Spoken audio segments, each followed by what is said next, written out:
मैं निधि चतुर्वेदी आपके साथ बड़ी खबर के साथ शुरुआत। अमेरिका के राष्ट्रपति जो बाइडेन की सबसे बड़ी सफाई सामने आई है। अफगानिस्तान से अमेरिकी सैनिकों के निकलने के 24 घंटे के बाद राष्ट्रपति बाइडेन सामने आए। उन्होंने राष्ट्र के नाम संबोधन किया और एक एक करके हर आलोचना पर सफाई दे बैठे। उन्होंने मिशन एयरलिफ्ट को कामयाब करार दिया और काबुल में अराजकता के लिए अशरफ गनी को जिम्मेदार ठहरा दिया। और सबसे बड़ी बात, उन्होंने ये कह दी कि अमेरिका को तालिबान से नहीं, भविष्य में चीन से, रूस से ज्यादा खतरा है और इसीलिए अब उनका पूरा फोकस है चीन पर और रूस पर। एक रिपोर्ट के साथ शुरुआत।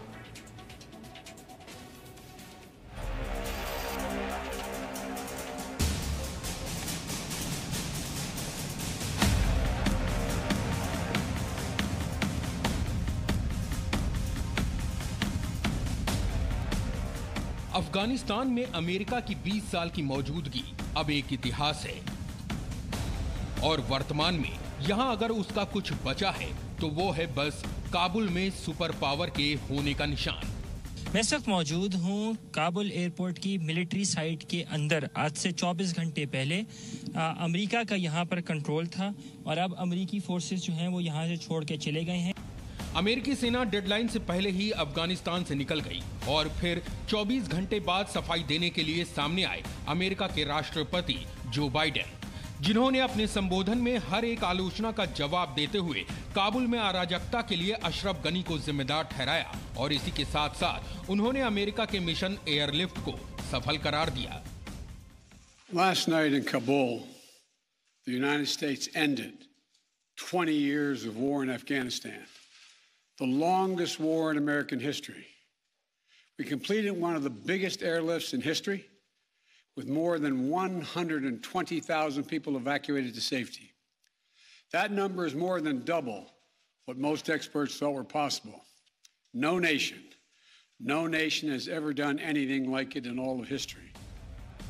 बाइडेन ने अपनी सफाई में अफगानिस्तान से निकलने को न सिर्फ अमेरिका के लिए सबसे अच्छा निर्णय बताया, बल्कि अफगानिस्तान में अमेरिका के 20 साल का रिपोर्ट कार्ड भी पेश किया। उन्होंने सिलसिलेवार तरीके से बताया कि अफगानिस्तान में अमेरिका ने हर दिन कितना नुकसान सहा। बाइडेन ने जानकारी दी कि 20 साल तक हर दिन अमेरिका के $300 मिलियन खर्च हुए। 20 साल में 2400 से ज्यादा अमेरिकी सैनिक युद्ध में शहीद हुए और इसी दौरान 44,000 से ज्यादा अमेरिकी सैनिक घायल भी हुए। लेकिन अब ऐसा बिल्कुल नहीं होगा और अफगानिस्तान के लिए खर्च होने वाला ये फंड अमेरिका के हित में इस्तेमाल होगा। हालांकि बाइडेन ने इसके बाद ये भी माना कि अफगानिस्तान से अमेरिका के निकलने की बड़ी वजह खुद तालिबान था, जो यहां वर्ष 2001 से ही लगातार मजबूत हो रहा था, जिसने अपने 5,000 कमांडरों को जेल से छुड़ाया और जिसका आधे अफगानिस्तान पर कब्जा हो चुका था। और इसीलिए अमेरिकी हित को देखते हुए अफगानिस्तान छोड़ने के अलावा दूसरा कोई विकल्प नहीं बचा था।